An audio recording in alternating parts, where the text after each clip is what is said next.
ಹಾಳಾಗತೈತಿ ಅಂದ್ರೆ ನಾವು ಬಳಸುವ ಎಣ್ಣೆಗಳ ಮುಖಾಂತರವಾಗಿ ನಮ್ಮ ಮಕ್ಕಳು ಸಹಿತವಾಗಿ ಬಂಜಾಗಿ ಹುಟ್ಟಾಗತ್ತೆ ನೆನಪಿಟ್ಟುಕೊಳ್ಳಿ. ಬಂಜಾಗಿ ಹುಟ್ಟಾಗತ್ತೆ. ನನ್ನ ಮಗಗೆ ಮಕ್ಕಳಾಗುವ ಅನಿಸಿರ್ತಿದೆ.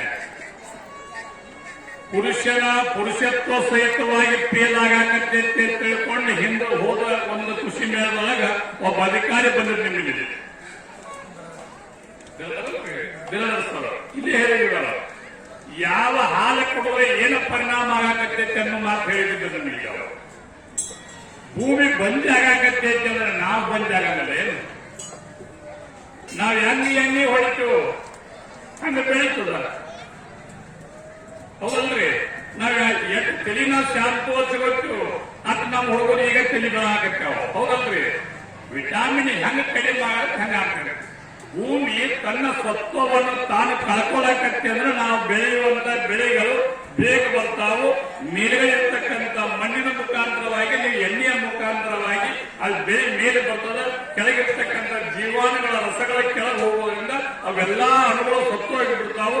ಒಂದಿಷ್ಟು ವರ್ಷಗಳಾದ ಬಳಿಕ ನಾವು ಕೆಳಗಡೆ ಮತ್ತೆ ಹಾಕಿ ಹೋದ್ವಿ ಅಂದ್ರೆ ಕಲ್ಲು ಸಿಗ್ತೈತಿ, ಮೇಲಿನ ಮಣ್ಣು ಸತ್ತು ಹೋಗಿರ್ತದೆ.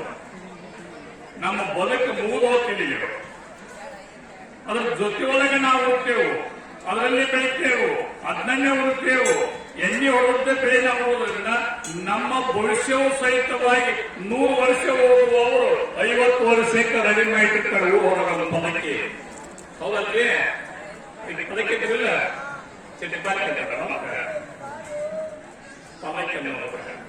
ಯಾಕೆ ಹೇಳಾಕತ್ತಂದ್ರ ಬಳಸಬೇಡ, ಎಣ್ಣೆಗಳನ್ನ ಹೊಡೆಯಬೇಡ. ಈ ಒಂದಿಟ್ಟು ನೀವು ಗೊಬ್ಬರ ಹಾಕಿದ್ರ ಜೊತೆ ಒಳಗೆ ಕಸದ ಎಣ್ಣೆ ಹೊಡಿರ್ತೀವಿ. ಆದ್ರೆ ಈ ದನಗಳು ತಿನ್ನುವಂತ ಮೇವುಗಳಿಗೆ ಅಲ್ಲ ಚಲೋ ಬೆಳೆ ತಿಳ್ಕೊಂಡು ಅದರ ಹಾಲು ದನ ತಿಂದಿರ್ತಕ್ಕಂಥ ಮೇವಿನ ಮುಖಾಂತರತಕ್ಕಂಥ ಹಾಲು ಎಷ್ಟು ವಾಸನೆ ಇರ್ತೈತೋ ಅಥವಾ ಸಿಹಿ ಇರ್ತೈತೋ ಅಥವಾ ಒಗರು ಇರ್ತೈತೋ ಉಣ್ಣುವಾಗ ವಿಚಾರ ಮಾಡಿ ನೀವೆಲ್ಲರೂ ಉಣ್ಣುವಾಗ ವಿಚಾರ ಮಾಡಿ. ಅಥವಾ ಬಿಡಿಗೆ ಹೋಗ್ಲಿ ಅದ ಎಲೆಯನ್ನು ಕೈಯಲ್ಲಿ ಹಿಡ್ಕೊಂಡು ಒಂದು ಸಾವಯವ ಎಲೆಯನ್ನು ತಿನ್ನೋದು ಸ್ವಾದ ನೋಡ್ರಿ, ಮತ್ತು ಇದು ಗೊಬ್ಬರ ಹಾಕಿ ಎಲೆ ತಿನ್ನೋದು ಸ್ವಾದ ನೋಡ್ರಿ. ಎರಡು ಸ್ವಾದಗಳ ಬದಲಾವಣೆ ಇರುತ್ತೆ ಯಾವಾಗಲೂ. ಈ ಬದಲಾವಣೆ ನಾವು ಯಾಕೆ ಮಾಡಕ್ಕೆ ತಗೊಳಕತ್ತೀವಿ ಅಂದ್ರೆ ನಮ್ಮ ಆವೇಶವನ್ನು ನಾವು ಕಳ್ಕೊಳಕತ್ತೇವೆ. ಅದಕ್ಕೆ ಬಂಧುಗಳೇ, ಯಾರೇ ಸಾವಯವ ಕೃಷಿಕರು ಯಾರು ರೈತರಿದ್ರು ಅವ್ರ ತೋಟಗಳಿಗೆ ಹೋಗ್ರಿ, ನೋಡ್ಕೊಂಡು ಬರ್ರಿ. 1 ಎಕರೆ ಮಾಡಿ 1 ಎಕರೆ ಮಾಡಿದ್ರಿ, ಬಾಳ ಮಾಡಬೇಡ್ರಿ. 1 ವರ್ಷಕ್ಕ ಏನ್ ಇಳುವರಿ ಬರ್ತೈತಿ ಆ ಇಳುವರಿ ಮುಖಾಂತರವಾಗಿ ನಾವು ಬದುಕೋದು ಬಹಳ ಮುಖ್ಯ ಅದ. ಇಲ್ಲಿ ಒಂದಿಷ್ಟು ರೈತರು, ಇವರು ನಾಗರೆಡ್ಡಿ ಅವರು ಮೆಣಸಿನಕಾಯಿ ಬೆಳೆದಾರ.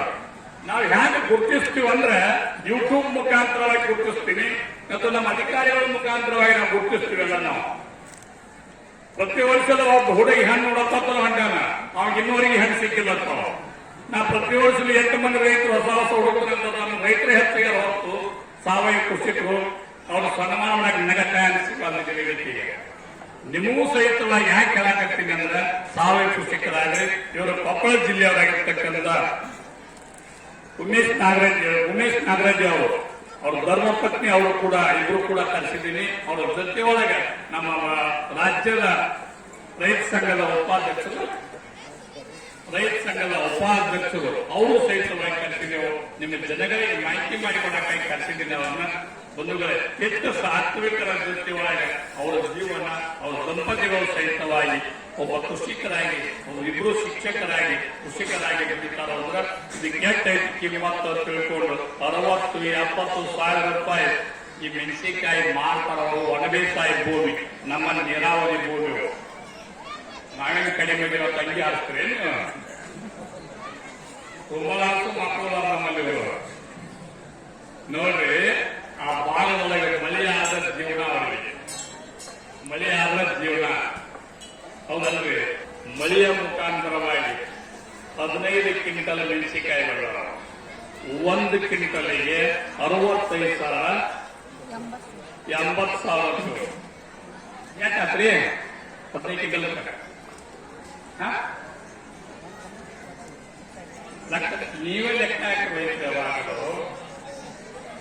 ವರ್ಷ ಬೆಳೆದ ಒಂದಿಷ್ಟು ನಾವು ವಿಚಾರ ಮಾಡಬೇಕು.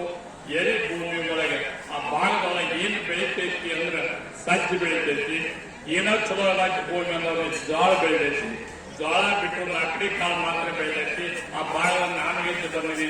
ಜೋಳ ಮುಚ್ಚ ಮತ್ತು ಹುಳಿ ಸಾರ, ಹೆಸರು ಕಾಳಿನ ಸಾರ, ಮೂಗಣಿ ಸಾರ ಇವರು ಬಿಟ್ಟರೆ ಮತ್ತೊಂದು ಬೆಳೆಯಲಿಲ್ಲ. ಇವತ್ತು ಮೆಣಸಿನಕಾಯಿ ಬಂಧುಗಳೇ, ಇವರು ಆದರ್ಶವಾಗಿರ್ತಕ್ಕಂಥ ದಂಪತಿಗಳನ್ನ ಯಾಕೆ ನಿಮಗೆ ಪರಿಚಯ ಮಾಡಾಕತ್ತೀನಿ ಎಲ್ಲ ಅಂದ್ರೆ ಈ ಚೆನ್ನಾಗಿ ಎಲ್ಲ ಅಪಾರಗಳು ಇರುತ್ತೆ. ಅದಕ್ಕೋಸ್ಕರವಾಗಿ ಅವರು ಆರ್ಗ್ಯಾನಿಕ್ ಮುಖಾಂತರವಾಗಿ ಇವರು ಬೆಳೆದಿದ್ದವರು. ಮೆಣಸಿನಕಾಯಿ ಆರ್ಗ್ಯಾನಿಕ್ ಮುಖಾಂತರವಾಗಿ ಉಳ್ಳಾಗಡ್ಡೆ ಬೆಳೆದಿದ್ದವರು. ನೋಡಾಕ ಬಹಳ ಮುಂದೆ ರೈತರು ಹೋಗ್ತಾರೆ. ಇವತ್ತು ಕೃಷಿ ಇಲಾಖೆ ಅಧಿಕಾರಿಗಳು ಕೂಡ ವಿಸಿಟ್ ಮಾಡಾಕತ್ತಾರೆ. ಅದಕ್ಕೋಸ್ಕರವಾಗಿ ನಮ್ಮ ಭಾಗದೊಳಗೆ ನೀರಿನ ಅನುಕೂಲತೆ ಇರೋದ್ರಿಂದ, ದನಗಳು ಹೆಚ್ಚಿರೋದ್ರಿಂದ ನೀವು ಕೂಡ ಸಾವಯವ ಕೃಷಿಕರಾದರೆ ಆರ್ಗ್ಯಾನಿಕ್ ಮುಖಾಂತರವಾಗಿ ನಿಮ್ಮ ಬೆಳೆ ಕೂಡ ಬೆಳೆದೆ ಎಂಬ ಮಾತುಗಳೊಂದಿಗೆ ಜಮಖಂಡಿ ತಾಲೂಕಿನ ಎಲ್ಲ ರೈತ ಸಮೂಹದವರು ಎಲ್ಲರೂ ಕೂಡ ಬಂದು ಹೋಗಿದ್ದಾರೆ. ಇಲ್ಲೊಂದಿಷ್ಟು ವಿಶೇಷವಾಗಿರ್ತಕ್ಕಂಥದ್ದು ಬಬಲೇಶ್ವರ ತಾಲೂಕದ ನಿಡೋಣಿ ನೋಡ್ರಿ. ಇನ್ನು ನನ್ನ ಟೈಮ್ ಹೋಗಿ ಹೇಳಬೇಕು ನಾನು ಹೇಳಬೇಕನ ಕಡೆಗೂ ಸತ್ತಿಲ್ಲ. ಹಂಗ ಎತ್ತ ಕಾಲೆಲ್ಲ ಹಿಡಿಲಿ ಅವ ಹುಗಿಲಿ ಬಿಡ್ಲಿ ಅವ್ನ ಇಬ್ಬರು ಯಾವಾಗ ಸತ್ತಿರ್ಕ ಅವಾಗ ಬಿಡ್ಲಿಲ್ಲ. ಹಂಗ ನಾನೆಲ್ಲ ಕಡೆ ಮುಗಿಬೇಕು. ರಾವತ್ ದರ್ಗಾ ಅಂತೇಳಿ ಇವ್ರ ತೋಟಕ್ಕೆ ಹೋಗಿದ್ದೆ ನಾನು. ಬಹಳ ಸುಂದರವಾಗಿರ್ತಕ್ಕಂಥ ಬದುಕಿ ಹೋಗ್ಬಲ್ಲ. ಈಗ VNR ಅಂತ ಒಂದು ತಳಿ ಕೇರಳ ಇದು. ಮತ್ತು ಇದ್ರ